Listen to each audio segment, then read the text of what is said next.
Jack. Bonjour. Je me souviens de cet endroit. C'était plein de squatteurs qui se sont fait expulser. Ils avaient une chaise percée et un seau en guise de toilette au fond du jardin. Je me souviens qu'on les appelait les culs gelés. Où allons-nous? C'est par là. Enfin, trêve de bavardage, passons aux choses sérieuses. Nous avons un cadavre ou je me trompe? Oui. Il semblerait que ce soit un sans-abri. On l'a pas trouvé dans les toilettes, j'espère. Oh, ce n'est guère mieux. Il est dans le coffre à charbon, juste au coin. Oh, je vois.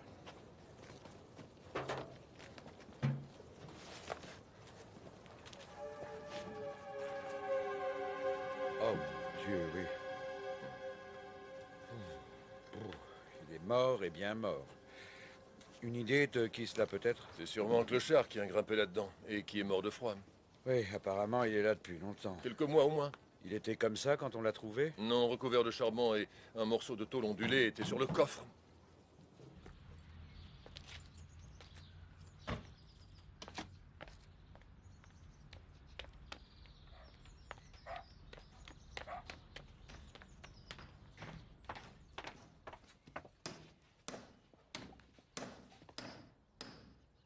Je suis le sergent Maud de la police de Denton. On prend son temps, hein? Faut surtout pas se presser. Je suis leur médecin. Et voici Lily. Lily Turner. Elle a été très choquée. Je préférerais que vous ne touchiez à rien, monsieur. Puis-je savoir qui vous êtes? J'habite à côté, Georges Armitage. Son mari est à l'ombre pour 18 mois. Il volait des autoradios, il a volé le mien.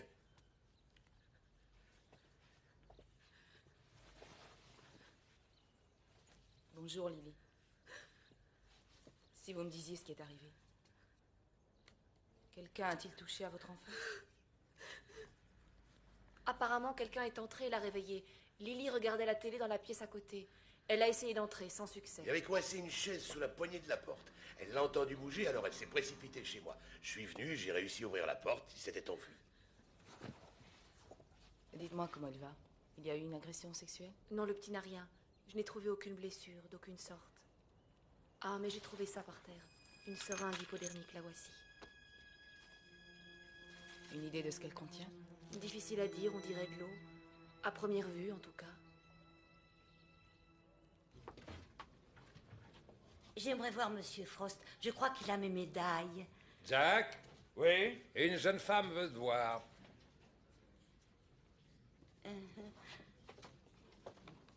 Désolé, c'est encore moi. Vous les avez récupérées?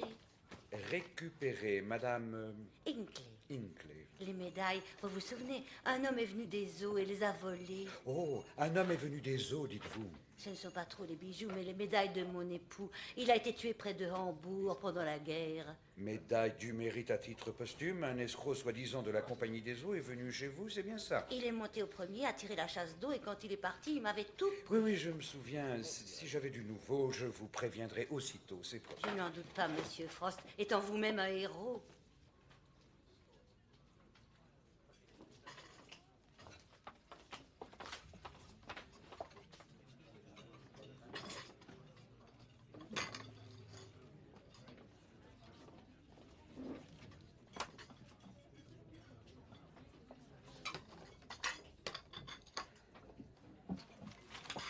On a tous ici mangé de la vache enragée, vous savez.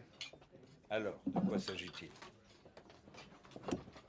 D'accord, laissez-moi deviner. Monsieur Melette n'est pas encore décidé à vous accorder le sacro-saint grade d'inspecteur. Non. Et il me l'avait promis. Il s'est retrouvé coincé, que voulez-vous? Surtout avec Peters qui est de retour. Alors, sur quoi vous a-t-il mise? C'est une affaire étrange. Ça fait 4 incidents en seulement 2 semaines. Il s'attaque aux enfants. S'agit-il d'agression sexuelle? Non, c'est ça qui est étrange. Il pénètre par effraction dans les chambres d'enfants, mais il ne fait rien. À part que la nuit dernière, on a trouvé une seringue. Connaissez-vous un docteur fou? Y avait-il de l'eau dans la seringue hypodermique? Oui. Ce n'est pas un médecin, c'est juste ce qu'il aurait aimé être. Vous savez qui c'est? Eh bien, disons que j'ai ma petite idée. Et n'espérez pas trouver quelque chose dans vos bases de données. Retrouvez-moi dans la matinée, il est temps que vous fassiez la connaissance de Monsieur Trick qui s'occupe de toutes nos archives.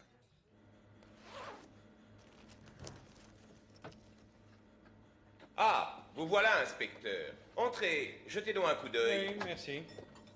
Il n'a pas révélé grand-chose, je suppose. C'est là que vous vous trompez. Que désirez-vous savoir? Ma foi, les informations habituelles. A-t-il été assassiné? Ça m'en a tout l'air. Il est mort suite à un violent coup sur la tête qui lui a fracassé le crâne. Je doute qu'il soit mort où on l'a trouvé. On l'a certainement tué ailleurs et transporté ensuite jusque-là. Vous voulez savoir ce qu'il a mangé? Non, ça va, pas pour le moment. C'est dommage. Nous avons récupéré tout le contenu de son estomac. Un repas léger. Il a dû mourir moins d'1 heure après l'avoir pris. Gâteau de saumon, petit pois, pommes de terre, le tout arrosé d'un liquide gazéifié au parfum artificiel. c'est-à-dire Une boisson gazeuse. Rien sur le corps ne permet de l'identifier. Il portait un blouson ordinaire, sur des vêtements aussi ordinaires. Ses poches étaient toutes vides. C'était un homme imposant. On a peu de chance d'avoir des empreintes, je suppose. Ce n'est pas certain. Les restes de chair sont assez intéressants. Alors on ne sait jamais. On travaille là-dessus, inspecteur. Vous savez, le plus drôle dans tout ça, j'ai l'impression que je le connais. Hello. Ah, bonjour Trick, ça va? Oui, très bien, Jack. Écoute, j'aimerais que tu me trouves... Eh, ces dossiers ne sont pas censés être classés par ordre alphabétique ou c'est moi qui vieillis? Oh, très amusant. C'est à cause du déménagement, tout ça. Maintenant, ils disent que ces dossiers font double emploi et on va tous finir comme ça, je te le dis. Fichu ordinateur. Ils n'ont pas de cœur, pas d'âme, et pas le moindre flair, la moindre intuition. Aucun instinct. Je vois ce que tu veux dire. Enfin bref, j'ai besoin de ton aide. As-tu quelque chose sur un drôle de type nommé Sidney Snell? Sid le visqueux. Il prétendait être du ministère de la Santé, disait que les enfants avaient besoin d'être vaccinés. Oui, c'est notre homme. Sidney était un petit garçon de 30 ans, plutôt déséquilibré, mais brillant à sa manière. Son oncle, qui était médecin, lui avait laissé sa trousse. Mais pour une raison inconnue, il aimait enfoncer des aiguilles dans les petits bras potelés et les fesses bien en chair. Oui. Il a bien dû faire ça 8 ou 9 fois avant qu'on ne l'attrape. Et il en a pris pour 3 ans. On lui avait promis qu'il recevrait une aide psychiatrique. Pourquoi n'est-il pas dans l'ordinateur? Parce que tout ça s'est passé il y a 8-9 ans. Non, environ 7 ans. Enfin bref, il a dû quitter Denton. Beaucoup trop de parents menaçaient de l'éliminer s'il revenait. Alors en sortant de prison, il est allé quelque part dans le nord. Alors pourquoi me dire de le rechercher ici? Parce que la seule amie de Sidney, c'était sa mère. Et j'ai pensé qu'il pouvait revenir pour vivre avec maman, maintenant que tout est oublié. Il est là quelque part, dans les cas inhabituels. Ouais. Le voilà, Jack. C'est bien lui, Sidney Snell, 44 Parnell Terrace. C'est en fait l'adresse de sa mère, mais bon, allons jeter un œil, sergent. Sidney a toujours été un fils à maman. D'après ce qu'on sait, il n'aurait jamais eu de rapport sexuel et donc il n'a jamais grandi, enfin, dans ce domaine-là. On appelle ça sublimation, monsieur. Oui, peut-être, peu importe. Il adore jouer au docteur et à l'infirmière. En particulier, quand il y a une épidémie de maladie infantile, il croit qu'il soigne les gosses. Ah, Jack, Ouais. le cadavre dans le charbon. On a réussi à l'identifier. Tu ne vas jamais croire ça. Vas-y. Lemmy Hoxton. Lemmy Hoxton. J'ai déjà arrêté Lemmy Hoxton, cette espèce d'ordure. On a tous arrêté Lemmy Hoxton. Oui. Et comment s'appelle sa femme? Maggie. Maggie. J'avoue que je me demande ce qu'elle fabrique. Son mari est mort depuis 3 mois et elle n'a même pas signalé sa Elle n'a disparition. pas dû croire à la chance qu'elle a eue. Tu as raison. Cela dit, il faut tout de même qu'elle réponde à quelques questions. Et nous allons les lui poser tout de suite. Est-ce que je dois rechercher Snell toute seule, monsieur? Non, étudiez son dossier pour l'instant.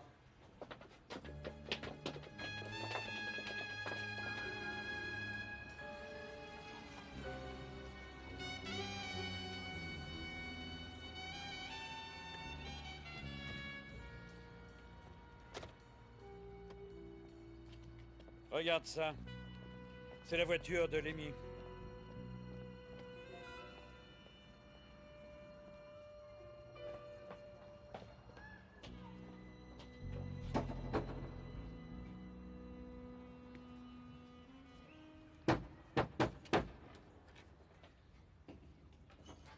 Bonjour Maggie. Monsieur Frost, c'est une visite de courtoisie ou une visite officielle? Si vous recherchez Lemmy, il n'est pas ici. Ça, je le sais, il est mort. Qui dit ça? C'est moi qui te le dis, mais tu le sais déjà, n'est-ce pas? Non, je ne le savais pas. Quand Lemmy est mort, il m'a laissé en héritage un meurtre sur lequel je dois enquêter. Aussi, je te demanderai de nous laisser entrer. Merci. Allons-y.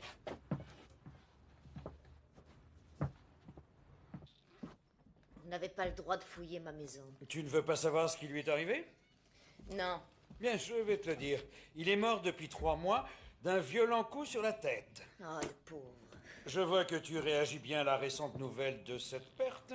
Si tragique. Lemmy était un salaud et un vicieux. Qu'il soit mort ou vivant, je suis heureuse. En fait, je jubile. Bien. Quand l'as-tu vu pour la dernière fois? Il y a 3 mois, on s'est disputé, il a pris la porte. Tu ne trouves pas cela étrange qu'il ait laissé sa maison, sa voiture qu'il adorait, et absolument tous ses vêtements? Quelle était la raison de votre dispute? Un différend d'ordre théologique? Une banale histoire de fesses. Il couchait avec une autre femme. Jack, Oui? je viens de trouver ça dans la chambre du fond. Ça doit être Lemmy, pas à moi. Quelques-uns des biens mal acquis, on dirait. Rien d'autre? Si. Son chéquier sur la coiffeuse.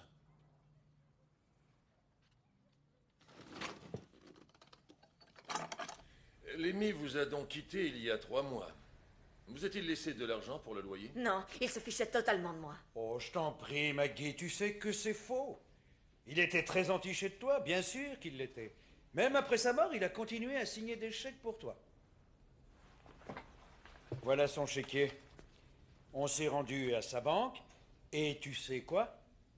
Lemmy est mort il y a 3 mois maintenant, et la semaine dernière, il a signé un chèque. D'accord. J'ai imité sa signature. J'étais toute seule et j'étais fauchée. Un jury ne va pas me condamner pour ça, non? Soyons sérieux, Maggie, allons. Tu n'aurais jamais osé faire une chose pareille s'il était encore en vie, car il t'aurait fichu une sacrée raclée. Tu sais ce que je crois? Je crois que c'est toi et un de tes nombreux petits amis qui lui avez asséné un violent coup sur la tête. Oh, mais vous dites n'importe quoi. Je voudrais une cigarette.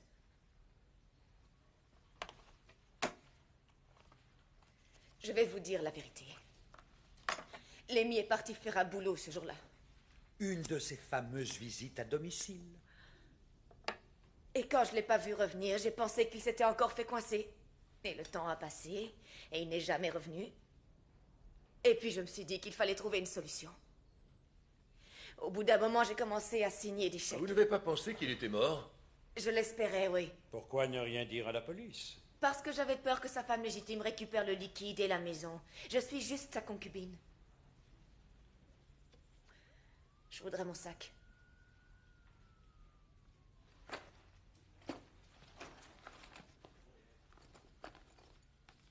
Ce sont ses relevés de carte bancaire. Lemmy avait constamment sa carte bancaire sur lui. S'il est mort il y a 3 mois, comment vous expliquer qu'il a dépensé 700 livres dans un entrepôt discount il y a 15 jours de cela? C'est vous les flics, je vous laisse trouver. Parce qu'à mon avis, celui qui lui a fait la peau a pu également lui prendre son portefeuille.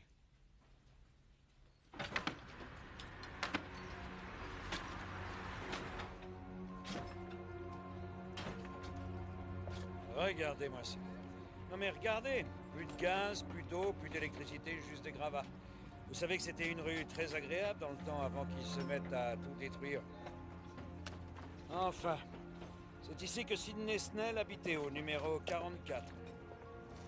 Je suis venu ici il y a environ 7 ans pour l'arrêter. Je me souviens, c'est sa mère qui a ouvert la porte. Sidney était dans la cuisine, il avait une serviette nouée autour du cou. Elle lui avait coupé les cheveux. Il y avait plein de mèches sur le sol. Quand je lui ai dit de quoi on l'accusait, que je lui ai lu ses droits, sa mère a juste dit « Oh, Sidney, je pensais que tu serais toujours un bon garçon. » Et elle s'est mise à le frapper sur la tête. À l'extérieur de la maison, les voisins s'étaient réunis. Ils étaient tous sous outrage, ils l'insultaient et le menaçaient. Sidney ne comprenait rien du tout. Il pensait n'avoir rien fait de mal. Il disait qu'il adorait les gosses. Qu'il voulait aider les enfants. Il a pris 4 ans, libéré au bout de 3. Vous avez vu? Il y a quelqu'un là-dedans. Allons, ouvrez cette porte, dépêchons.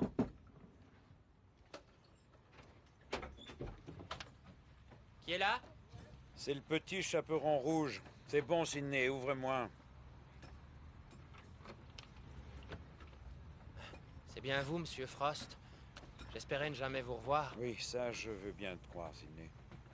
Alors, dis-moi, comment va ta mère? Ma mère est morte. Elle est restée longtemps à l'hôpital. Ils m'ont prévenu quand elle était mourante. Elle est partie avant que j'arrive. Je suis désolé de l'apprendre, Sidney. J'aimerais entrer et te parler un petit moment. Entrez.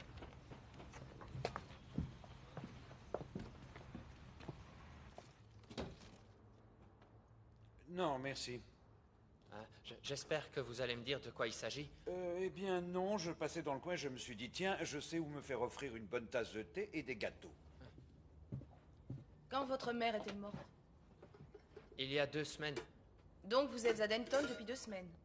Vous logez ici? Oh, j'aurais voulu. Ils abattent toutes les maisons. Mère était la dernière locataire. Elle leur avait dit qu'elle ne bougerait pas tant qu'elle serait en vie.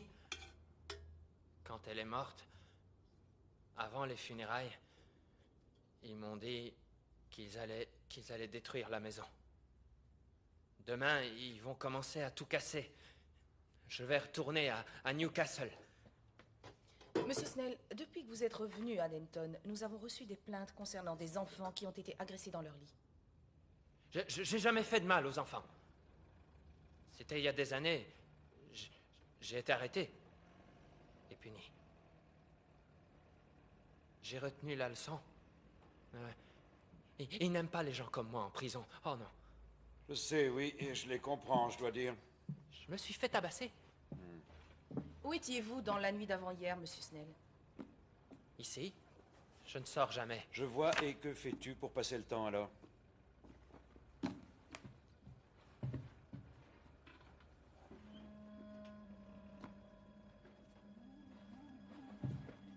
Je lis la Bible.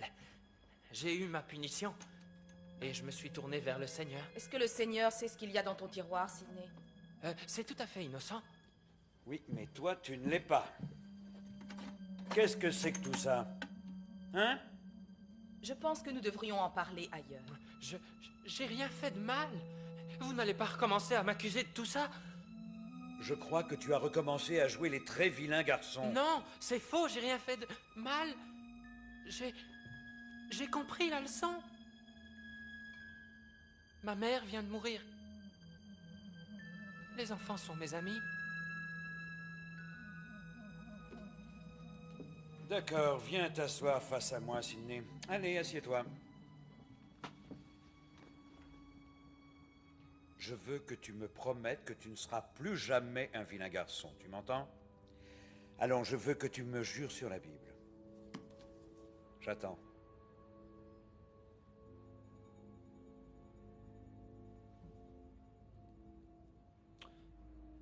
Je jure sur la Bible que je ne serai plus jamais un vilain garçon.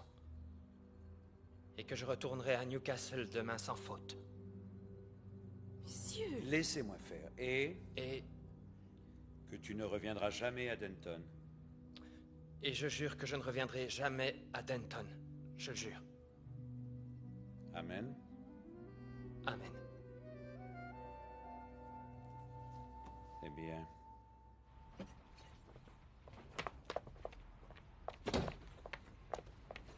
Je n'arrive pas à croire ce que je viens de voir. Il a pratiquement tout confessé. Les preuves étaient dans le tiroir. On aurait dû l'embarquer. Oh, je vous en prie, sergent, vous l'avez vu, c'est un inadapté qui ne comprend rien à rien. Regardez-le, c'est un puceau de 40 ans et sa mère vient juste de mourir. Enfin, regardez autour de vous, c'est tout son univers qui s'effondre. Je l'ai arrêté une fois auparavant, il a été envoyé en prison où il a servi de punching ball. Et je ne veux pas que ça recommence. À votre guise, je mettrai dans mon rapport que je m'insurge contre tout ce que vous venez de faire. Vous laissez en liberté quelqu'un qui agresse les enfants, qui est incapable de se contrôler et qui va certainement recommencer à sévir. Mon enquête était presque terminée. Je mettrai tout ça dans mon rapport. D'accord, on va entrer en contact avec la police de Newcastle. De cette manière, on gardera sa trace. Désolée, je trouve que ce n'est pas suffisant. Ce malade s'amuse à agresser les enfants et vous l'avez entendu l'admettre.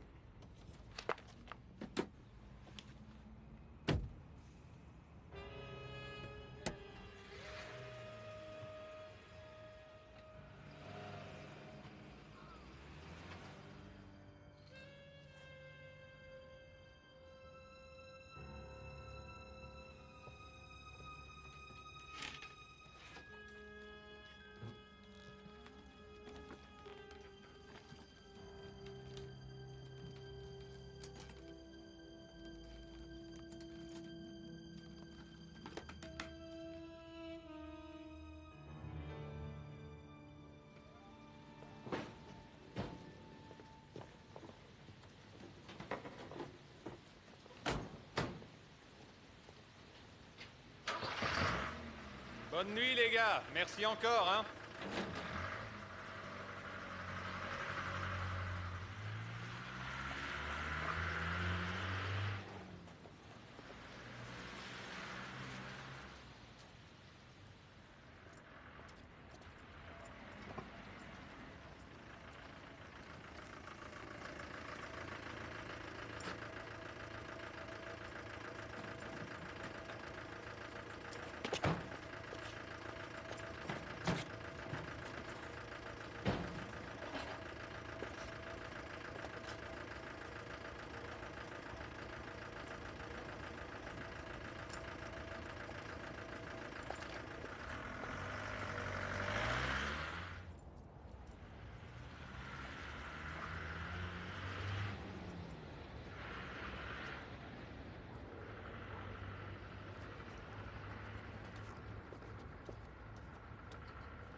Aidez-moi! Aidez-moi!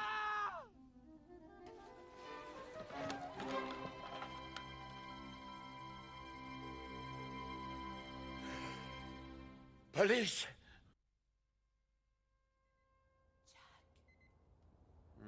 La veste émet des pipes.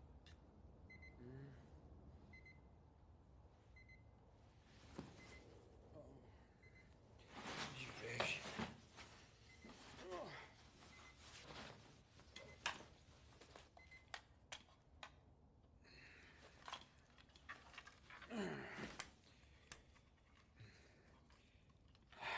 Alpha Bravo 2-4 à contrôle, à vous. Ça la perd, Jack. 2 gosses morts et la mère introuvable.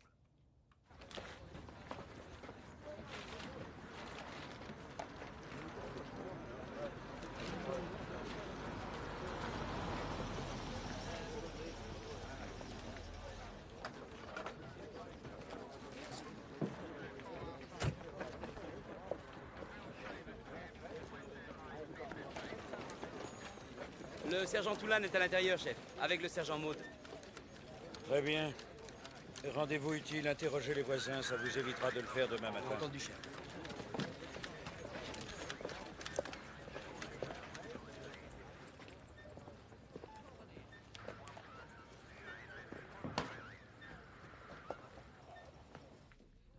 Alors? Non, c'est une tragédie, Jack. 2 gosses sont morts. Et la mère s'est enfuie, apparemment. Oh, mon Dieu. Oui. Tu peux me dire le nom de la mère?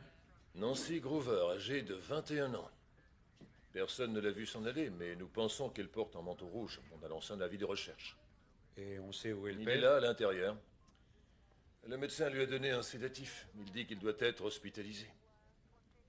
Oui. Le pauvre type est en état de choc. Très bien, je vais aller lui parler. Tu peux essayer, Jack, mais avec ce qu'on lui a injecté, ça ne va pas être facile. Le docteur Mackenzie est en route. Oui, dans ce cas, je ferais mieux d'aller voir les enfants, non? Par ici.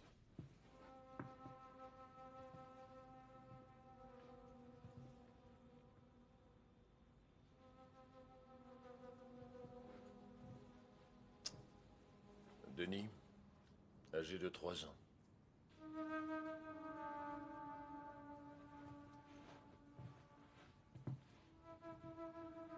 Linda, âgée de 11 mois.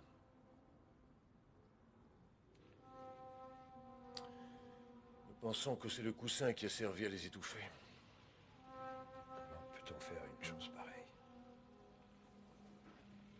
Seigneur, oh Seigneur.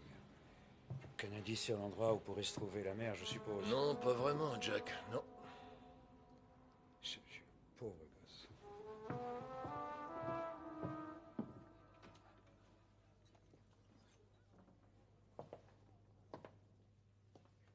Est-ce qu'il a eu une tasse de thé? Oui. C'est elle. Elle Elle a tué mes gosses. De qui s'agit-il, monsieur Grover? De votre épouse? Monsieur, Oui. il est sous tranquillisant. Il est rentré vers 2 heures, la femme était partie. Et ses gosses morts. Jack. Oui? Restez avec lui, voulez-vous? Il y a quelqu'un dehors qui peut nous être utile. Oui, qui ça? Le collègue qui l'a ramené cette nuit. Le vieil homme en face a vu sa camionnette quand il l'a ramenée. Alors on l'a appelé. Que se passe-t-il? Qui êtes-vous? Phil Collard, le pote de Marc. Je l'ai déposé chez lui ce soir, ou plutôt ce matin. On bosse ensemble, on pose des moquettes. Ah, je vois. Marc! Phil. Mes bébés. Ils sont morts, Phil. Monsieur Collard, j'aimerais vous parler une minute. À l'intérieur. S'il vous plaît. Merci.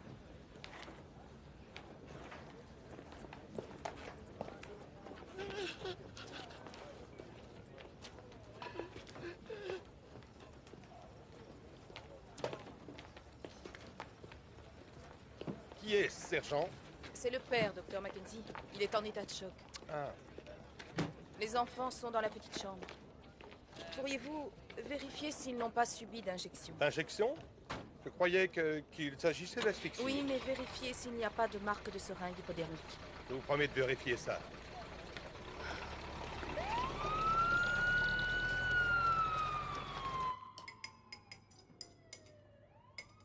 Donc, vous me disiez que vous avez travaillé ce soir. Ainsi, vous posez des moquettes en pleine nuit. C'est un boulot de dernière minute, et c'est très bien payé. Ah oui, je vois. Ce soir, on était au pub comme d'habitude, à boire un coup, quand le portable de Marc a sonné. Monsieur Molby, du grand magasin Bonleys. Attendez une seconde. De qui s'agit-il? C'est Monsieur Molby, du grand magasin Bonleys. Il voulait qu'on fasse un job pour lui. 200 billets. Bien sûr, on s'est jeté dessus. Je suis venu avec la camionnette vers 8 heures pour prendre Marc. Nancy était énervée. Elle était assise à se plaindre et à gémir, et les 2 gosses pleuraient et criaient. Pourquoi était-elle énervée? Comme d'habitude. Elle n'aimait pas qu'on la laisse toute seule. On est arrivé à Bonleys vers 8h30, on a mis le double face et l'isolant, et la moquette nous a été livrée. Alors on a bossé comme des fous pour aller le plus vite possible. Et on a terminé à 2h moins le quart. Ensuite, j'ai reconduit Marc chez lui, je l'ai déposé à sa porte et je suis rentré me coucher. Parfait. A-t-elle jamais menacé de faire une chose pareille? Ben, elle disait souvent qu'elle avait envie de mourir. Une idée de l'endroit où elle a pu aller, comme des amis ou de la famille? Non, elle n'avait pas d'amis, non. Quant à la famille, je crois pas qu'elle en ait. Maintenant, monsieur Collard, juste pour l'enquête, est-ce que quelqu'un à Bonley pourrait confirmer que vous y étiez ce soir? Le gardien de nuit pourrait. Mais ça veut dire que vous me soupçonnez? Non, non, non. C'est juste qu'il faut qu'on vérifie tout le monde, les innocents et les coupables. Ok. Là, c'est terminé. Si vous voulez bien attendre ici une minute. Collier.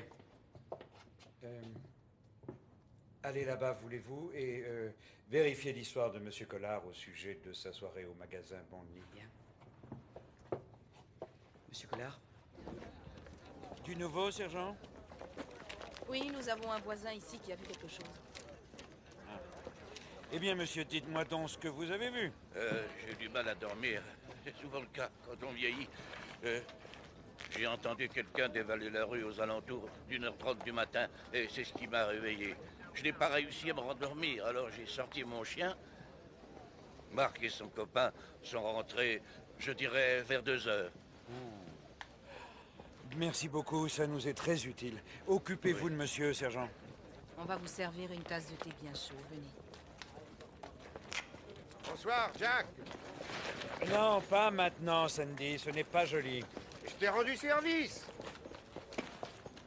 On est à la recherche de la mère des enfants. Ça te va?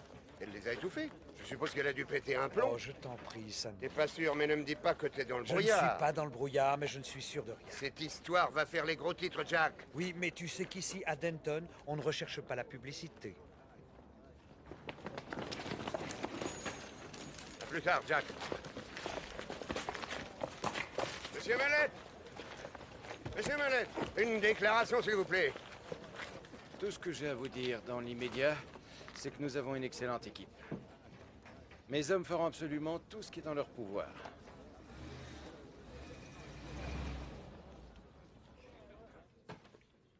Bonjour, Bill.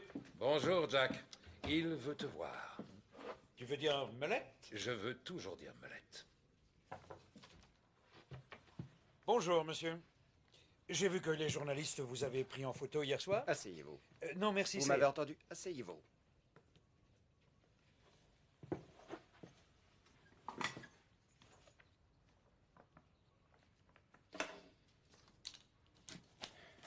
Tout d'abord, j'aimerais que vous me disiez qui, selon vous, est responsable de la mort de ces enfants. Eh bien, à ce stade, nous pensons que c'est leur mère. Saviez-vous que le petit garçon a reçu une injection dans le bras? Pardon? On me dit que la piqûre a été faite après la mort. Savez-vous ce que ça veut dire? Non. Cela signifie que celui qui l'a piqué l'a, on peut le supposer, également tué. Et qu'il a aussi tué le bébé. Maintenant, je viens de lire un rapport remis par le sergent Maud que je prends très au sérieux. Sidney Snell. Oui, Sidney Snell, le malade qui agresse les enfants. Elle allait l'arrêter, mais vous l'avez laissé retourner à Newcastle. Écoutez, je doute que Sidney Snell ait quelque chose à voir là-dedans. Vraiment, vous croyez? Snell pénètre chez les gens par effraction et injecte de l'eau aux enfants parce qu'il pense qu'il les aide à sa manière. Quelqu'un a pénétré chez les Grover et a fait une piqûre au jeune garçon.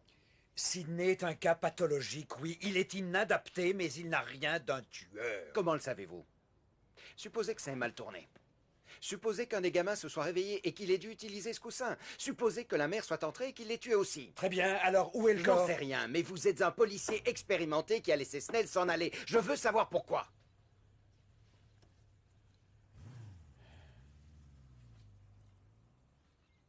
Parce que j'avais beaucoup de peine pour ce garçon. Je l'ai déjà arrêté une fois avant. Il ne pensait pas avoir fait quelque chose de mal. Ils lui ont promis une aide psychiatrique durant son internement. Au lieu de ça, il l'a envoyé en prison où il s'est fait tabasser. Dans ce cas, ça aurait dû lui servir de leçon, il me semble. Et c'est ce que je vous souhaite. Mais au lieu de se faire arrêter, il a fait ses valises. Qu'avez-vous à dire pour vous justifier? Pas grand-chose. Vous avez pris une décision stupide. Indigne d'un professionnel. Je le regrette. Vous savez ce qui risque d'arriver maintenant? Si un homme que vous avez laissé en liberté s'avère avoir tué 2 enfants, nous nous trouvons devant une faute professionnelle. Et notre supérieur direct fera ouvrir une enquête. Et cette fois, je n'ai pas l'intention de vous protéger. Je n'en attendais pas moins de vous, monsieur. Je devrais vous suspendre immédiatement, mais vous connaissez bien ce Snell et ça peut nous servir. J'ai donc fait venir l'inspecteur Peters pour s'occuper de cette affaire. À partir de maintenant, c'est auprès de lui que vous prendrez vos instructions.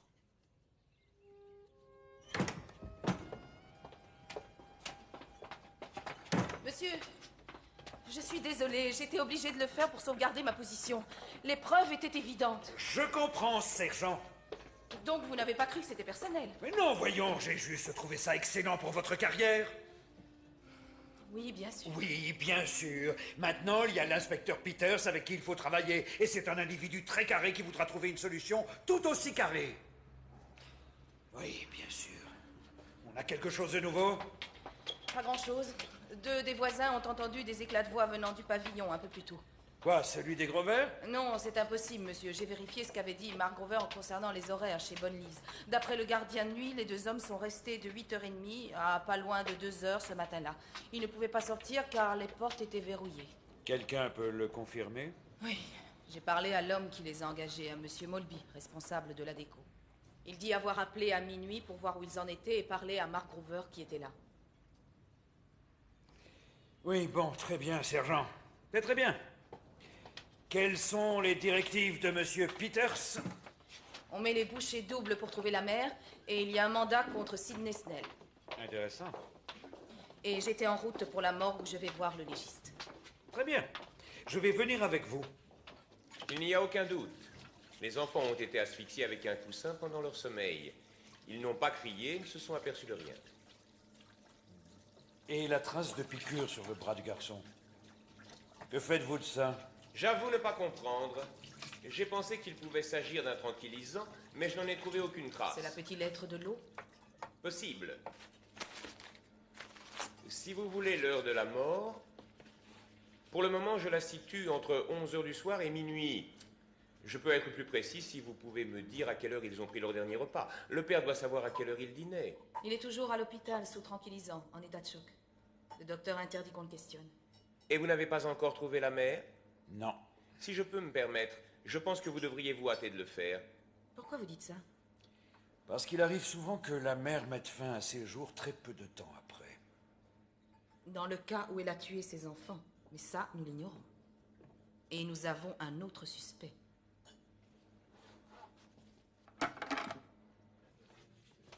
Bonjour, ça va? Ah, Jack. Oui? L'inspecteur Peters a prévu une réunion sur l'affaire Grover. Il nous attend tous les deux, c'est dans 15 minutes. Oh, Seigneur. Jack. Vous avez mon bien, Monsieur Frost. Bien joué. Je savais que je pouvais y compter. Oh, Madame Hinckley. Merci, sergent. Vos chères médailles. Ah. Merci. De rien, Jack. Tout est là. Y a-t-il quelque chose à vous?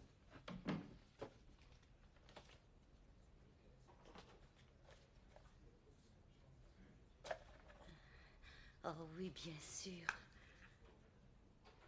C'est sa décoration de l'Ordre du Mérite. Je ne pensais pas la revoir un jour. Est-ce que je peux l'emporter? Ah non, j'ai peur que non, Madame Hinckley. Pardon. Ce sont des preuves, on est obligé de les garder un petit peu.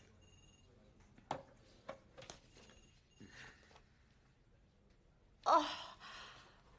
Les photos. Oh, quel soulagement. Elles auraient pu tomber entre de mauvaises mains. Est-ce donc vous, Madame Hinckley? Mon époux faisait tous ces développements. Vous étiez vous-même plutôt bien développé, si j'en crois ces clichés. Jack, la réunion a commencé. Jack. Oh, oui, vous devriez emporter ça, Madame Hinckley. Si vous les laissez ici, tout le monde va être excité. Je n'ai pas toujours été vieille, vous savez.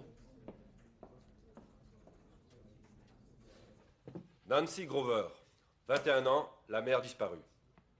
Adresse 25 Cresswell Street. Nancy a un passé de dépressive. Elle suivait un traitement. Les services sociaux nous ont informé qu'elle a plusieurs fois attenté à ses jours. Nous pensons qu'elle porte un manteau rouge.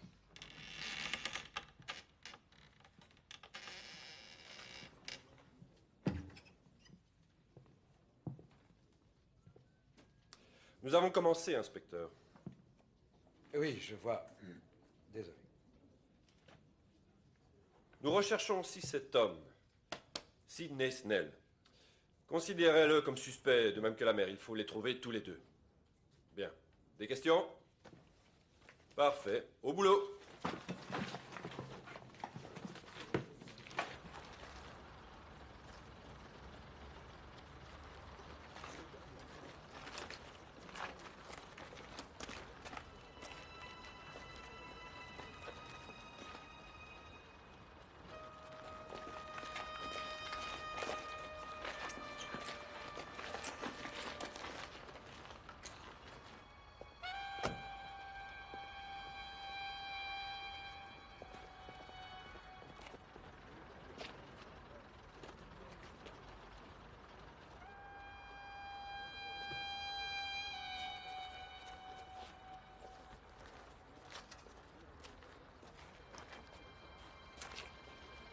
Oui, oui.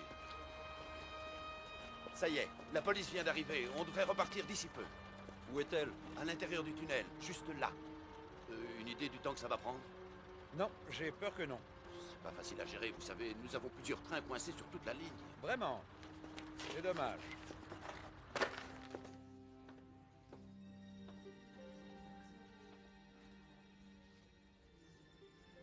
Monsieur Grover? Vous vous souvenez de moi? Comment allez-vous aujourd'hui? Pas très bien, n'est-ce pas? Elle a tué mes bébés.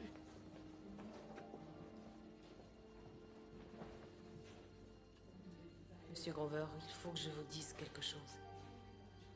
Nous avons trouvé Nancy et malheureusement elle est morte. Il s'est suicidé. Il disait qu'il le ferait.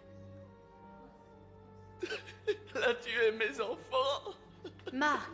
Marc, calmez-vous. Vous devriez partir.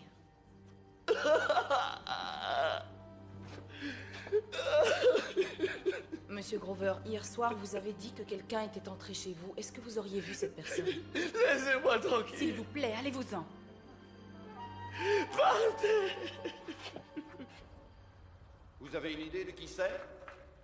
Oh, il s'agit d'une personne que nous recherchions. Ce train l'a touché? Non, les cheminots ont vu le corps et ont prévenu le mécanicien juste à temps. À quelle heure est passé le dernier train hier soir? Il y a eu le minuit 05, ensuite le minuit 40, et c'est tout jusqu'à ce matin.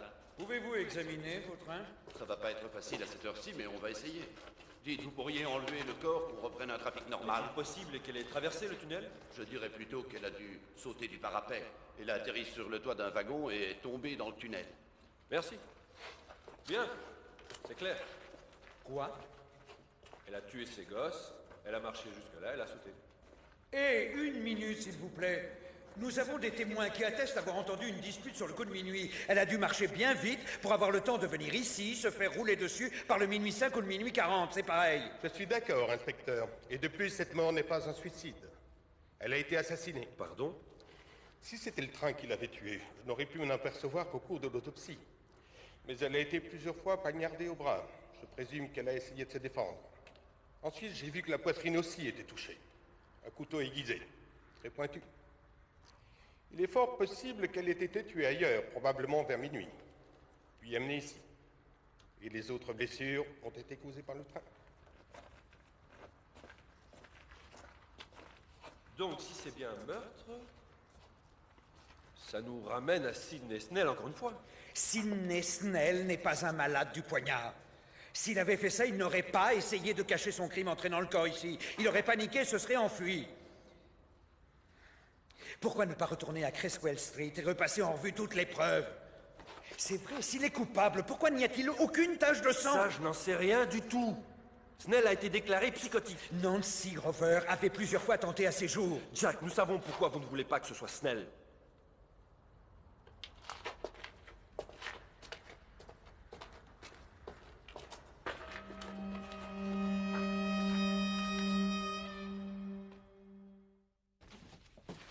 Ah, vous êtes là, Hammond. Je présume qu'avant qu'ils ne mettent ce fichu plastique partout, toutes ces moquettes ont été soigneusement examinées. Oui, bien sûr, monsieur. Elles sont propres. Ouais. Donc cela signifie que si quelqu'un avait été poignardé à mort dans une de ces pièces, vous auriez trouvé des preuves. Oui, monsieur. Et voilà, Jim. Vous vous souvenez de ce qu'ils vous ont enseigné? À quel endroit et avec quoi? On a pu la tuer à l'intérieur ou même ailleurs. Oui, mais où sont les preuves, hein? Les preuves. Vous savez que les tribunaux raffolent de ces choses-là. Oh, mais nous allons en trouver. Justement, à propos de preuves, nous avons trouvé quelque chose d'intéressant dans la cuisine.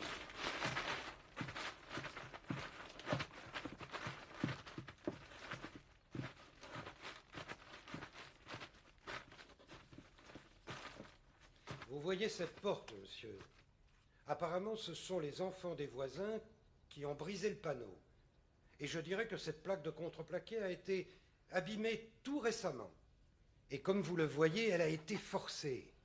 Je suppose que l'intrus a dû passer sa main et tourner la clé. C'est peut-être quelqu'un de la famille. Oh, Jack! Ben oui. Ça devrait être facile à prouver. Celui qui a passé son bras a dû se blesser. Vous voyez, nous avons ici des taches de sang. Et nous avons donc son ADN qui peut être comparé à celui du suspect.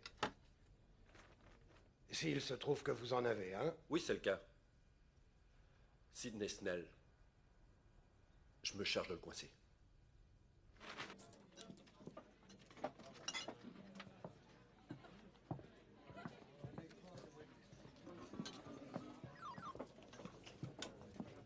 Tiens, c'est la troisième que tu me dois. Oh, c'est... Laisse tomber. Non, ça passe dans mes faux frais. Il faut que je vérifie une rumeur, Jack. Nancy Grover, elle ne se serait jamais jetée sous les roues d'un train, elle aurait été poussée. Tu as mieux à faire qu'écouter les rumeurs, Sandy. C'est un moyen de glaner des infos. Est-ce que c'est vrai? C'est pas le maire qui aurait pété un plomb. Il s'agit d'un triple meurtre, hein? Et je suis sûr que la police a déjà un Non, suspect. vraiment, tu m'en diras tant. Il y a une autre rumeur. À ton sujet. Je t'ai dit de ne pas écouter les rumeurs. Celle-là, elle dit que tu t'es planté. Tu avais le suspect numéro 1 et tu l'as laissé partir. Qui t'a dit ça? Est-ce que c'est vrai? Jack, cette fois, ce n'est pas pour moi que je te demande ça. Je n'ai pas l'intention de l'imprimer. Mais quelqu'un le fera. Ça risque de te faire beaucoup de tort, comprends-le. Je ne cherche pas à faire pression sur toi, je te parle en ami. Je suis un bon policier, Sandy.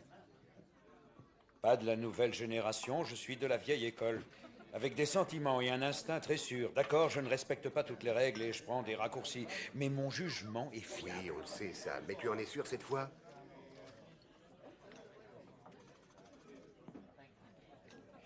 La vérité, Sandy, c'est qu'hier, j'ai pris une décision stupide. Parce que j'étais triste pour quelqu'un à cet instant. Elle est prise et maintenant je dois vivre avec. Aucun de nous n'est éternel. Peut-être que je vieillis. Mon boulot change aussi, Jack. Et les choses ne font qu'empirer. On doit tous se battre pour rester dans la course. Ça n'a plus d'importance ce que tu as fait à l'époque ou si tu étais un héros. C'est ce que tu fais maintenant qui compte. Ce qui veut dire? Ce qui veut dire, t'as plutôt intérêt à faire attention. Ta réputation ne te protégera pas. Appelle-moi si t'as besoin. Faut que j'y aille. Ouais.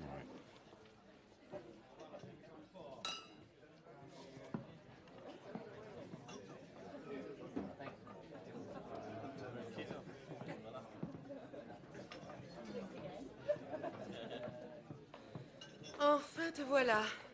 J'ai fait tous les pubs de la ville. Je croyais que tu avais prévu de venir me voir ce soir. Ah oui, mais... Tu sais ce que c'est? Tu en as assez de moi, c'est ça? Mais non, ne sois pas stupide. Il me fait beaucoup de bien. Oui, je suis là pour ça. Qu'est-ce que c'est alors? Eh bien, je suppose que l'histoire sera dans toute la presse dès demain. C'est moi qui ai fait libérer celui qu'il considère comme le meurtrier de ces deux gosses. Ben, tu devais avoir tes raisons. Oh oui. Mais c'était de mauvaises raisons. J'avais arrêté cet homme il y a quoi? Environ 7 ans. J'en ai encore des cauchemars aujourd'hui. Les habitants du quartier qui menaçaient de le lyncher, martelant le toit de la voiture. J'étais triste pour lui et ça a altéré mon jugement. Je sais qu'il n'a pas tué ces deux gosses, mais je n'aurais pas dû le laisser partir. Écoute, Jack, tu as raison.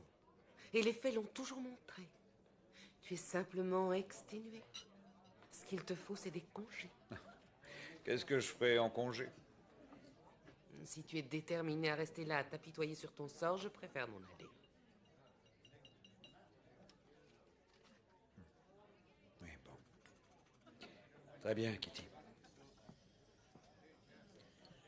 Je crois que je ferais bien d'essayer de débrouiller tout ça. Oui, et tu dois le faire vite. Parce que je n'attendrai pas éternellement. Surtout, souviens-toi bien de ça.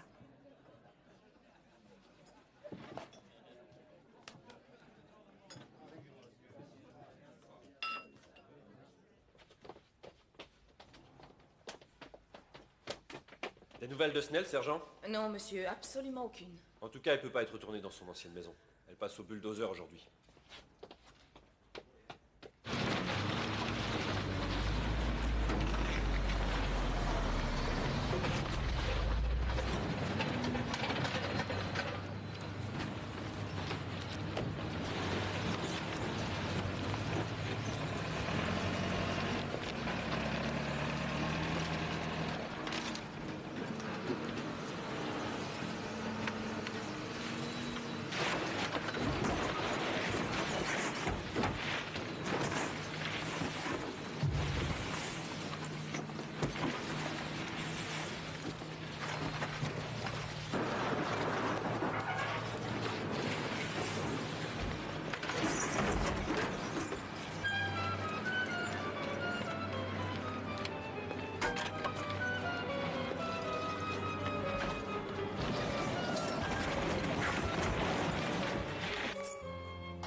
Allez, avance, Sidney.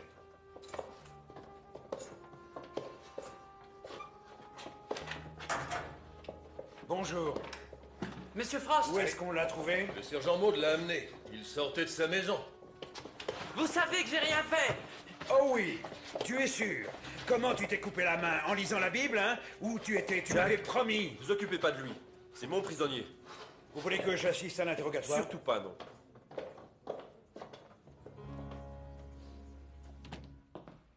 Asseyez-vous, je vous en prie.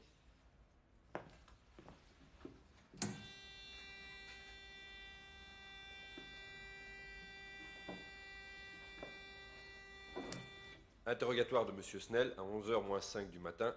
Sont présents l'inspecteur Peters. Et le sergent Maud. La présente détention est en relation avec le décès de Nancy, Denis et Linda Grover. Vous pouvez garder le silence, mais tout ce que vous pourrez dire pendant cet interrogatoire pourra être retenu contre vous et pourra être présenté comme preuve devant la cour. Vous comprenez? Oui, je comprends, Monsieur Peters. Bien, Monsieur Snell. Votre main gauche porte un bandage. Est-ce que vous savez où vous vous êtes blessé? Peut-être en entrant chez les Grover la nuit du meurtre? J'en sais rien. Nous avons prélevé votre sang. C'est le même sang qu'on a trouvé sur la porte des Grover, en plus des traces de bois dans votre blessure. Vous êtes entré par effraction chez les Grover l'autre soir, il y a 2 jours, n'est-ce pas? Je voulais faire de mal à personne. J'adore les enfants. Je leur ferai jamais de mal. Je veux seulement qu'ils aillent bien mieux. Oui, mais parfois ça ne réussit pas, n'est-ce pas? Sidney, tu n'as jamais voulu leur faire de mal, pas vrai?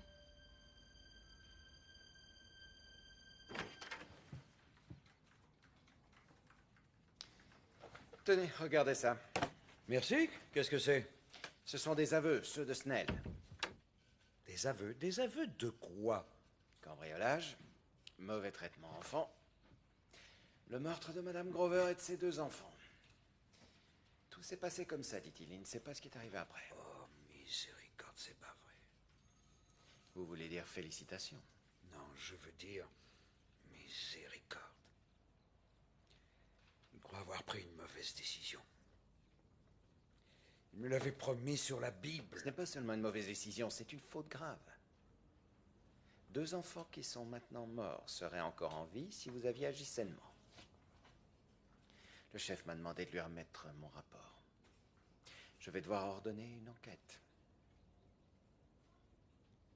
Dans de telles circonstances, je devrais vous suspendre sur le champ, mais si vous arrivez à résoudre le cas Hoxton rapidement, ça jouera en votre faveur. Écoutez,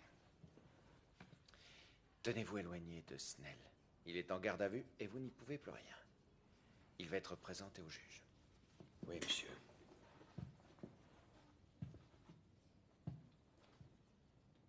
Jack, je regrette sincèrement.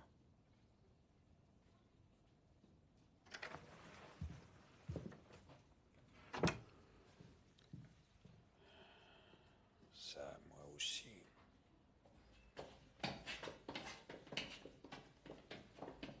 Ah, Jack, tu te souviens que quelqu'un a essayé d'utiliser la carte de crédit de Lemmy dans ce magasin l'autre jour? Oui. Eh bien, il a été identifié par un des assistants. On dirait que c'était un vieux copain, Doggy Cooper. Ah, c'est bien. Ben, qu'est-ce que t'attends pour aller lui parler?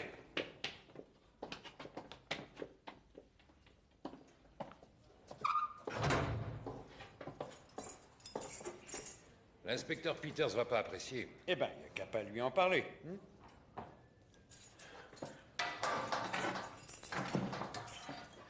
Merci. Oh, Monsieur Frost. La ferme, Sidney, et assieds-toi. J'ai fini de lire ça. Qu'est-ce que c'est? C'est ta confession. Comment t'as pu dire ça? T'es fou ou quoi? Ils ont dit que je vais être enfermé et que c'est mieux si je suis bien gentil et que je coopère avec la police. Oui, mais ça ne veut pas dire qu'il faut coopérer avec la police en leur disant n'importe quoi. Tu comprends? Regarde-moi ça. Tu leur as dit que tu as pénétré dans la maison à 1h30 et que tu as commis les meurtres. Mais je sais que c'est impossible puisque le cadavre était sur la voie ferrée depuis déjà 1 heure. Peut-être que c'était pas la bonne heure. Ah, peut-être que tu t'es trompé d'heure. Bon, d'accord, admettons. Très bien. Où tu l'as tué? Oh oui, tu l'as tué dans la chambre des enfants, c'est ça? Oui, c'est ça. C'est ça. Eh bien, tu as dû être bigrement prudent parce que tu l'as frappé une dizaine de fois et tu n'as laissé aucune trace de sang. Admettons. Tu l'as tué avec quoi? Avec un couteau. Il y en avait un dans mon sac de docteur.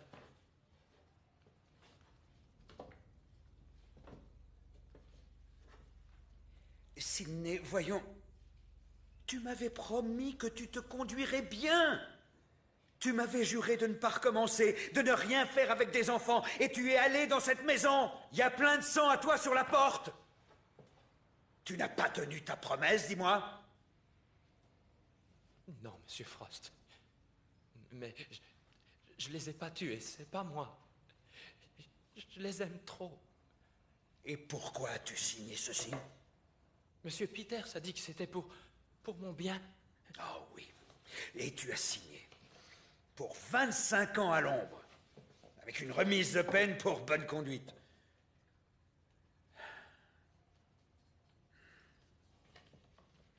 Dis-moi, qu'est-il arrivé, Sidney? Ben, parfois, Dieu me parle, Monsieur Frost. Ah oui? Qu'est-ce qu'il te dit? D'aller massacrer de pauvres gosses et leur maman juste pour embêter cette andouille de Frost qui aurait jamais dû te laisser partir? Non, il m'a dit d'aider les enfants pendant qu'ils dormaient pour pas qu'ils aient peur. Mais tu t'es pas contenté de ça. T'as voulu en faire plus et t'as fait une injection. Tu trouves ça excitant, non?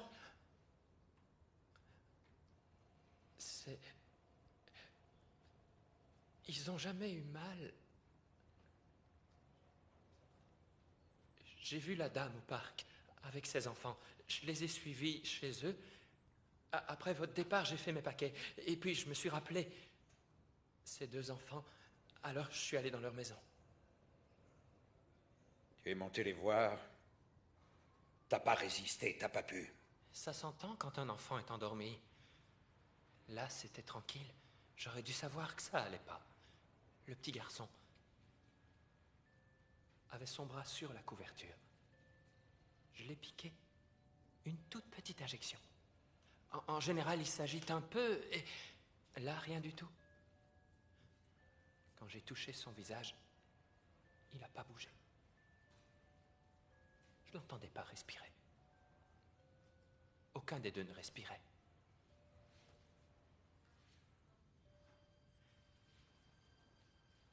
Ils étaient morts. J'étais dans la chambre avec deux enfants morts.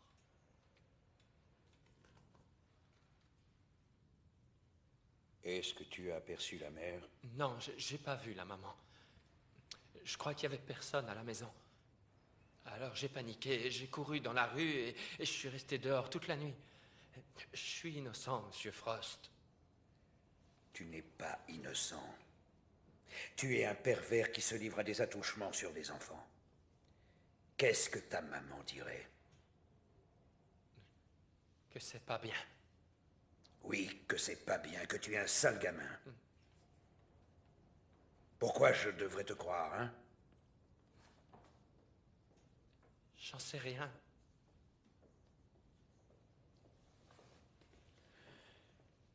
Et moi non plus, d'ailleurs. On m'a dit que vous n'êtes plus sur l'affaire, monsieur. Oui, c'est vrai. C'est exact. Mais j'ai pensé que si je vous apportais mon expérience, au cours de votre enquête, ça pourrait vous servir. Ah, je vois, oui. Je dois chercher quelque chose de précis, monsieur. Eh bien, c'est toujours une bonne idée de revisiter les lieux du crime, voyez-vous, au cas où on aurait oublié un indice. Tenez par exemple, comment un meurtre peut-il avoir été commis dans une pièce comme celle-ci, sans avoir laissé la moindre trace? Et il y a autre chose. Où est passée l'arme du crime? Vous voyez des petites choses comme ça, des questions que l'on posait à mon époque, ça s'appelait faire son travail. Eh bien, on va refaire un tour dans la cuisine. Bien. Qu'est-ce que c'est que ça? C'est la boîte à outils de Monsieur Grover, chef. Il l'utilise quand il va poser de la moquette. Et tout a déjà été vérifié par le labo tout à l'heure. Tous les couteaux sont nettoyés. Il y a des parents ou des amis de Madame Grover qui y sont déjà arrivés? Non, monsieur. Bien. Très bien. Je pense qu'on a fait le tour.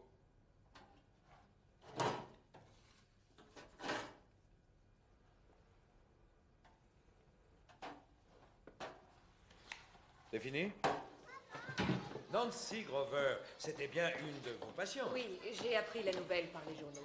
Elle était venue me voir mardi dernier. Oui, pouvez-vous me dire quel problème elle avait, du moins ce dont elle souffrait? Je sais que tout ça est confidentiel, mais après tout, votre patiente est morte, ainsi que ses 2 enfants. Et je travaille sur cette affaire qui est extrêmement délicate. Oui, je suis à vous dans une seconde, madame. Eh bien, elle est venue pour discuter d'un avortement. Elle était enceinte de 2 mois environ. Mais on ne pouvait accepter sa demande parce qu'on est obligé de tenir compte de l'état mental de la patiente et elle avait souffert de dépression ces derniers temps, une forte dépression. Vous voulez dire qu'elle a pu se suicider? Elle était jeune et très inexpérimentée. Docteur Tennis, le dossier Brown. C'est génial, merci. Elle n'avait personne pour l'aider, n'avait pas d'amis.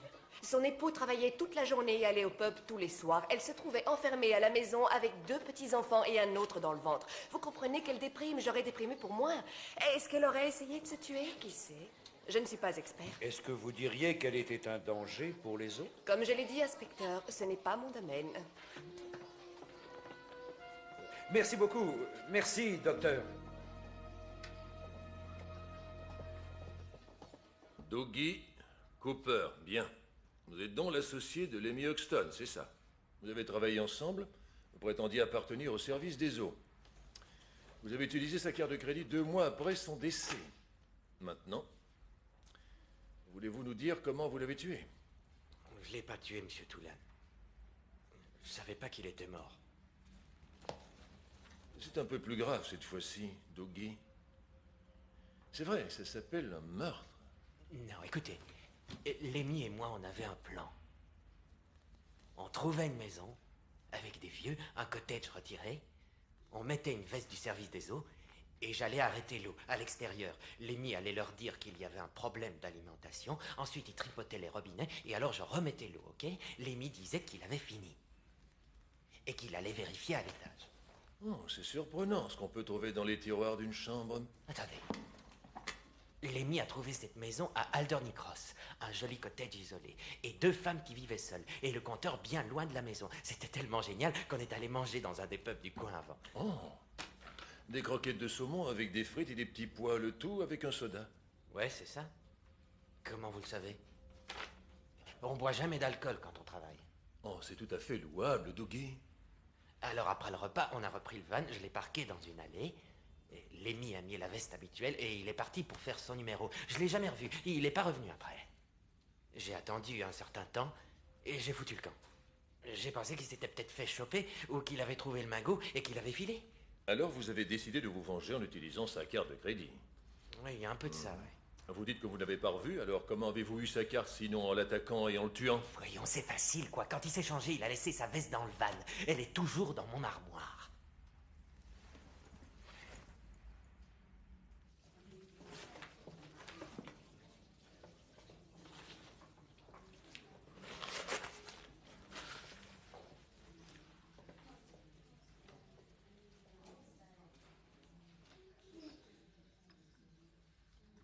Marc, comment vas-tu?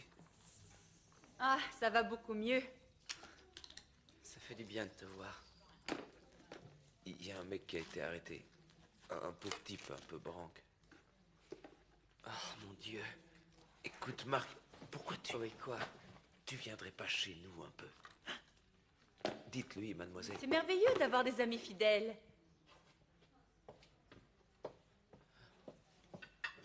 Monsieur, j'étais présente à cet interrogatoire. J'étais là.